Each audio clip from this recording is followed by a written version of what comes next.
សម្ដេចតេជោរំលឹកដល់រដ្ឋាភិបាលសូមកុំបើកការចរចាទ្វេភាគីណាមួយជាមួយថៃលើបញ្ហាសមុទ្រនិងសូមដើរត្រង់ទៅរកយន្តការច្បាប់សមុទ្រឆ្នាំ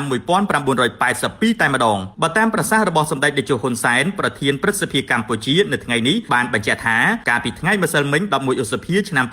2026មានការផ្សាយដោយសារព័ត៌មានថៃថាលោករដ្ឋមន្ត្រីការបរទេសថៃបាននិយាយថាក្រោមអនុសញ្ញាច្បាប់សមុទ្របន្ទាប់ពីលុបចោលអនុសារណៈយោគយល់គ្នាឆ្នាំ2001ត្រូវតែដំណើរការក្នុងក្របខ័ណ្ឌនៃអនុសញ្ញាដែលមានច្រើនដំណាក់កាលហើយវិធីសាស្ត្រចម្បងគួរតែជាការចរចារវាងភាគីទាំងពីរជាមុនសិនសម្ដេចតេជោមានប្រសាសន៍បន្តថាប្រសិនបើការចុះផ្សាយនេះជាសម្ដីពិតរបស់លោករដ្ឋមន្ត្រីការបរទេសថៃមែននោះពាក្យថាវិធីសាស្ត្រចម្បងគួរតែការចរចារវាងភាគីទាំងពីរជាមុនសិនពាក្យនេះវាផ្ទុយស្រឡះជាមួយនឹងសកម្មភាពរបស់ភាគីថៃដែលបានលុបចោល MOU ឆ្នាំ2001ដោយឯកតោភាគីដែលបានលុបចោលក្របខ័ណ្ឌនៃការចរចាទ្វេភាគីរួចស្រេចទៅហើយសម្រាប់ដែនសមុទ្រត្រួតស៊ីគ្នាសម្ដេចតេជោមានប្រសាសន៍បន្ថែមថាក្នុងឋានៈជាប្រមុខរដ្ឋស្ដីទីខ្ញុំសូមរំលឹកដល់រដ្ឋាភិបាលសូមកុំបើកការចរចាទ្វេភាគីណាមួយជាមួយថៃលើបញ្ហាសមុទ្រនិងសូមដើរត្រង់ទៅរកយន្តការច្បាប់សមុទ្រឆ្នាំ1982តែម្ដងដោយមិនរងចាំការយល់ព្រមណាមួយពីភាគីថៃនោះឡើយកាលពីថ្ងៃទី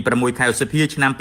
2026សម្ដេចក៏បានរំលឹកម្ដងរួចទៅហើយថាសូមកុំបង្កើតយន្តការទ្វេភាគីថ្មីជំនួសឲ្យយន្តការទ្វេភាគីចាស់ដែលថៃលុបចោលយើងសោកស្ដាយដែលថៃលុប MOU ឆ្នាំ2001ចោលតែយើងក៏អរគុណថៃដែលបានជួយយើងឲ្យប្រើប្រាស់យន្តការអន្តរជាតិជំនួសវិញ